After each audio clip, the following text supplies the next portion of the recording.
Want to start making candles? Here's the lay of the land, the basics you need to know before starting your candle journey. Learn the craft. Master your technique first. Choose a wax. I chose a wax with smooth tops and the shortest cure time and clean burn. There are many waxes to choose from, so do some research. Makesy, Candle Science, and Flaming Candle carry quality brands. I get asked all the time about vessel size. I use both the 8-ounce and 12-ounce Aura vessels from Makesy. Starting with 2 sizes gives you flexibility, but it's perfectly fine to begin with just 1. Let's talk about choosing fragrances. When shopping for fragrance oils, always buy from reputable candle supply companies.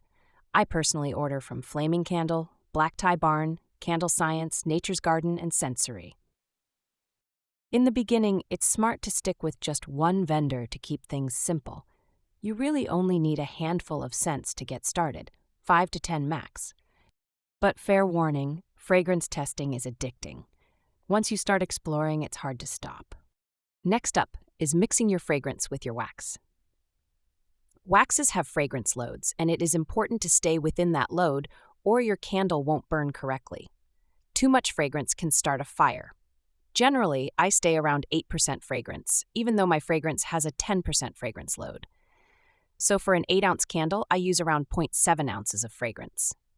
For a 14-ounce candle, I use around 1 ounce of fragrance. For some waxes, you can pour your candle at the same temperature you mix the fragrance, like coconut apricot wax, and other waxes you mix at one temp and wait to pour at a cooler temperature, like soy wax. Check the instructions for your wax choice and follow it closely, or your candle won't cure correctly, meaning you could get sinkholes, cracks, and other issues. Some waxes also require a second pour. Do your research on waxes. Let's talk about wick choices. Different wicks perform differently depending on your wax, so you'll need to test what works best for your specific blend. For coconut apricot wax, Premier wicks tend to perform well, and some wood wicks do too. Common wick brands to explore include Premier, CDN, and Wood Wicks. Before you start testing, make sure your wicks are properly centered. Don't guess or wing it. Invest in a good wick centering tool. It makes a huge difference in how your candle burns.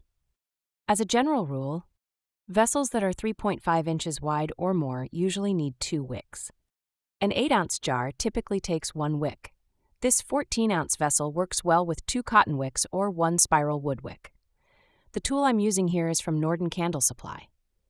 Now let's talk about wick testing. To make a clean, safe, and even-burning candle, you'll need to test your wick in combination with your vessel, wax, and fragrance. This step is essential. Let's talk about how to conduct a burn test. Testing can take between 3 months to a year to get the right combination. This is the longest part in the process. Once you have a candle that burns correctly, it will work for most fragrances with just some minor tweaks. Here are the materials needed. A fully cured candle. This can take between 24 hours and 10 days, depending on your wax choice. A wick trimmer, thermometer, ruler, lighter or match, timer, note cards, or a notebook for tracking results. Now let's talk about your setup. Place your candle on a heat-safe level surface in a draft-free area. Trim the wick to 1/4 inch before lighting. Light the candle and set your timer. Let the candle burn for 3 to 4 hours. This allows a full melt pool to form. If a full melt pool forms before 2 hours, the candle is burning too hot, wick down. If it doesn't reach a full melt pool by 4 hours, it's burning too cool, wick up. Observe the flame height.